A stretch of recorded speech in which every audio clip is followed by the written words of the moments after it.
बच्चों, कैसे हो आप सब? उम्मीद करता हूँ सब बहुत अच्छे होंगे। आज हम पढ़ेंगे इलेक्ट्रोकेमिस्ट्री बच्चे।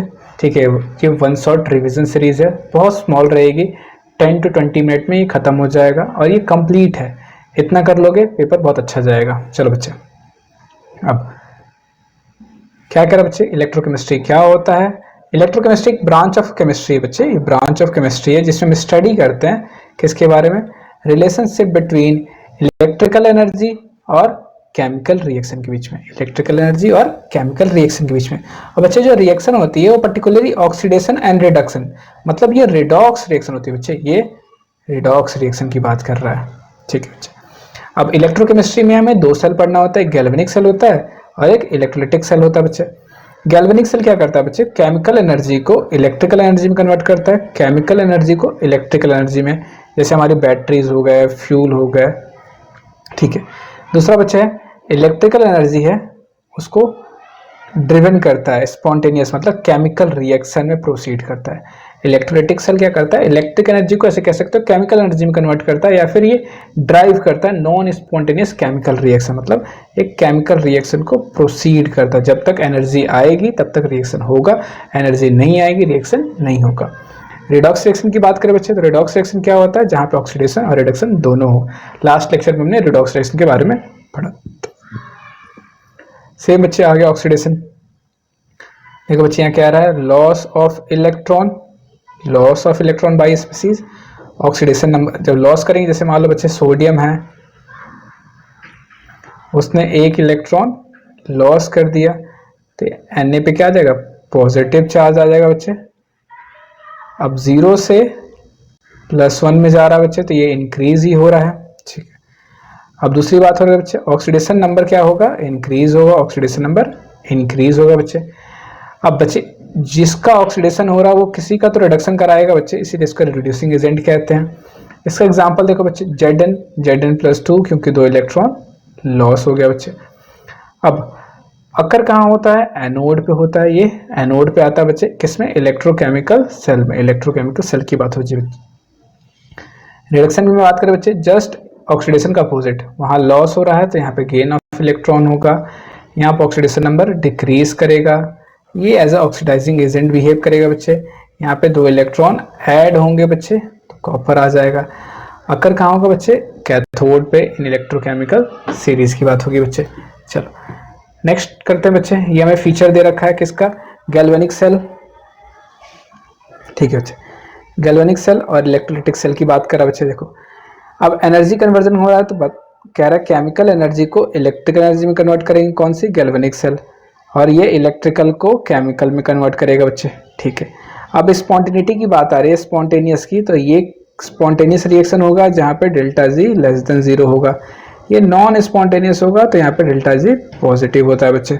ठीक है, अब सेल पोटेंशियल की बात करें बच्चे, सेल पोटेंशियल की बात करेंगे तो इसका पॉजिटिव होता है और इलेक्ट्रोकेमिकल सेल का नेगेटिव होता है। एनोड पे नेगेटिवली चार्ज होता है, ये पॉजिटिवली चार्ज होता है। कैथोड पे जस्ट अपोजिट, एनोड पे नेगेटिव तो कैथोड पे पॉजिटिव, और कैथोड पे पॉजिटिव तो एनोड पे नेगेटिव की बात होगी बच्चे।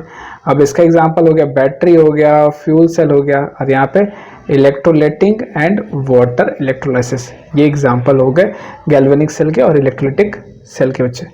चलो अब यहाँ पे कुछ स्टैंडर्ड इलेक्ट्रोड पोटेंशियल की बात की गई है बच्चे। स्टैंडर्ड का मतलब हो गया कि उस पर कुछ कंडीशंस लग गई है। अगर हम हाइड्रोजन इलेक्ट्रोड की बात करें, स्टैंडर्ड हाइड्रोजन इलेक्ट्रोड की बात करें, तो इलेक्ट्रोकेमिकल सीरीज में जो E0 की वैल्यू है हाइड्रोजन के लिए वो 0.00 वोल्ट होती है। लेकिन अब हमारे पास जो कंडीशन है वो क्या है? 25 डिग्री सेंटीग्रेड होना चाहिए, 1 atm होना चाहिए और 1 मोलर कंसंट्रेशन होना चाहिए बच्चे स्टैंडर्ड इलेक्ट्रोड पोटेंशियल की। अब ई सेल की बात करें बच्चे, तो ई सेल होता है E0 cell minus E0 cathode minus E0 anode होता है बच्चे। अब ये हाफ सेल की कुछ रिएक्शन दे रखी है जिसमें हमें दे रखा है कि कुछ इलेक्ट्रॉन वोल्ट की कैपेसिटी, जैसे आयरन की दे रखा है बच्चे 2.87, मैग्नीज की दे रखा है बच्चे 1.15, क्लोरीन की दे रखा है 1.31, कॉपर की 0.34, हाइड्रोजन 0 होता ही है, जिंक दे रखा है बच्चे -0.76 और लिथियम दे रखा है -3.4। ठीक है बच्चे। चलो अब बच्चे नेक्स्ट इक्वेशन की बात करें तो आपको बस ये फॉर्मूला याद रखना है,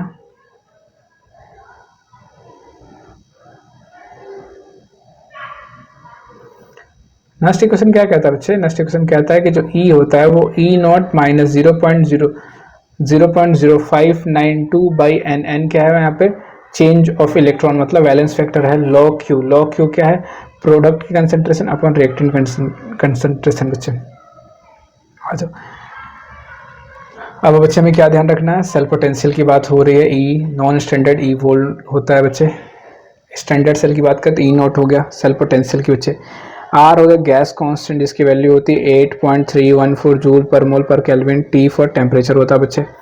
अब नंबर एन क्या है, number of moles of electron transfer मतलब वैलेंस फैक्टर कितने मोल इलेक्ट्रॉन ट्रांसफर होंगे उसके हिसाब से देखा जाएगा बच्चे।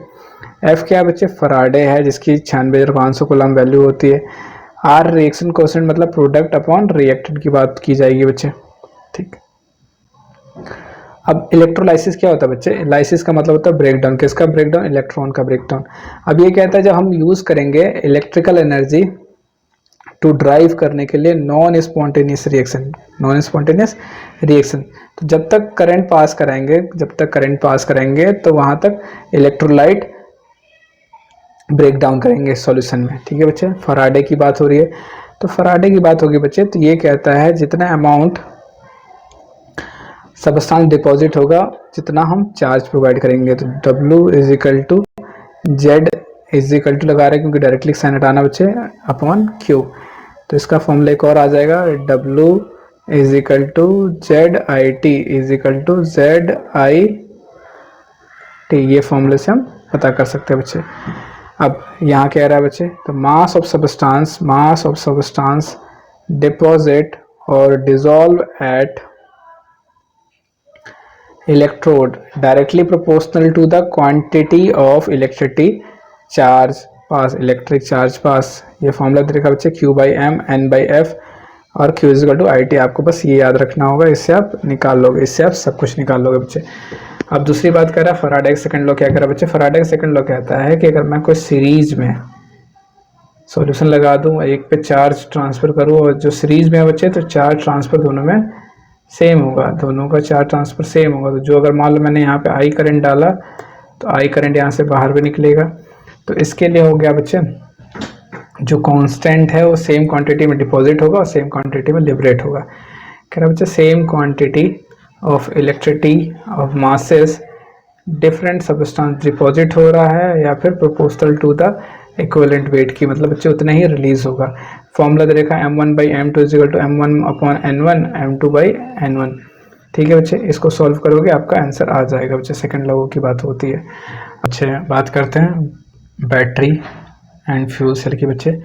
डैनियल सेल मतलब जिंक कॉपर सेल हो गया बच्चे, लेड एसिड बैटरी हो गई या फिर हाइड्रोजन फ्यूल सेल हो गया बच्चे। देखो जिंक कॉपर की बात करें तो एनोड पे क्या आता है, जिंक आता है बच्चे जो 2 इलेक्ट्रॉन लॉस करता है जिससे ऑक्सीडेशन होता है और इसकी नॉट की वैल्यू में दे रखी है 0.76 वोल्ट। कैथोड की बात करें बच्चे, जब जिंक एनोड पे आएगा तो कैथोड कॉपर पे आएगा जहाँ पे रिडक्शन होता है, 2 इलेक्ट्रॉन का गेन करता है, यहाँ पे कॉपर बनाता है बच्चे, ऑक्सीडेशन नंबर डिक्रीज होता है, ई नॉट की वैल्यू दे रखी है 0.34 वोल्ट हो गया बच्चे। जब मैं इसको सॉल्व करूंगा तो हमारे पास 1.10 वोल्ट आ जाएगा ई नॉट सेल। इलेक्ट्रोलाइट की बात करें तो बच्चे ZnSO4 है, CuSO4 है और हमारे पास सॉल्ट ब्रिज होता है बच्चे, इन लोग आते हैं डैनियल सेल के अंदर। अब लेड एसिड सेल की बात करें बच्चे, लेड एसिड सेल में एनोड आता है, एनोड पे हमारे पास लेड आ जाएगा जो PbSO4 पे डिस्चार्जिंग बना लेगा बच्चे। कैथोड PbO2 प्लस PbSO4 जो रिचार्जिंग में आता है बच्चे। ई सेल की बात करें तो 2.0 वोल्ट पर सेल आएगा, हमारे पास 12 वोल्ट होते हैं बच्चे जिसमें 6 सेल की बात की जाती है। ये रिचार्जेबल होता है और यूज़ करते हैं हम ऑटोमोबाइल में बच्चे, ठीक है। इसे कहाँ यूज़ करते हैं, ऑटोमोबाइल में। हाइड्रोजन फ्यूल सेल की बात करें बच्चे, हाइड्रोजन में H2 आता है जो H प्लस और 2 इलेक्ट्रॉन निकाल देगा बाहर। एनोड पे बात होती है बच्चे, कैथोड पे ऑक्सीजन आएगा जो 4 हाइड्रोजन के साथ मिलकर वाटर का फॉर्मेशन कर देगा बच्चे। ओवरऑल रिएक्शन 2H2 होता है प्लस O2 की बात की जाएगी तो वाटर बना लेगा वाटर। अब इसका बाई प्रोडक्ट क्या होता है बच्चे, सिर्फ वाटर होता है, सिर्फ वाटर, और हाई इफिशियंटली होता है, ये हाईली इफिशियंसी होती है इसकी, ठीक। नेक्स्ट बच्चे की फॉर्मूला देख ले। अब की फॉर्मूला में क्या है बच्चे, सेल पोटेंशियल का ई नॉट की बात करते हैं तो ये कैथोड माइनस एनोड की बात करते हैं बच्चे। इक्विलिब्रियम कांस्टेंट की फॉर्मूले की बात की जाए बच्चे तो ln k is equal to NF E not by RT होता है, और अगर मैं इसको सॉल्व करूंगा तो ln E not by 0 upon में 0.05 2569 होता है बच्चे। अब फराडे की बात करेंगे बच्चे, फराडे होता है m is equal to I T by M, sorry I T into M by N F की बात हो जाएगी बच्चे, ठीक है। गिब्स फ्री एनर्जी बच्चे डेल्टा जी होता है माइनस एन ई एफ होता है, ठीक। लास्ट इक्वेशन बच्चे, इसको हम डब्ल्यू से रिप्रेजेंट कर सकते हैं, माइनस में W. Next equation E not is equal to 0.0592 by N log Q होता है बच्चे, जो प्रोडक्ट बाई अपन रिएक्टेंट होता है 25 डिग्री टेम्परेचर होना चाहिए बच्चे। चार्ज क्या होता है, Q is equal to I T होता है, कूलम्ब एम्पियर पर सेकेंड होता है बच्चे, ठीक है। कैसा लगा क्लास आप मुझे बताना, आज के लिए बस थैंक यू। इतने इंपॉर्टेंट है बच्चे, अगर आप इतना कर ले रहे हो तो आपका एक अच्छा वेटेज का टॉपिक क्लियर हो जाएगा बच्चे। चलो थैंक यू।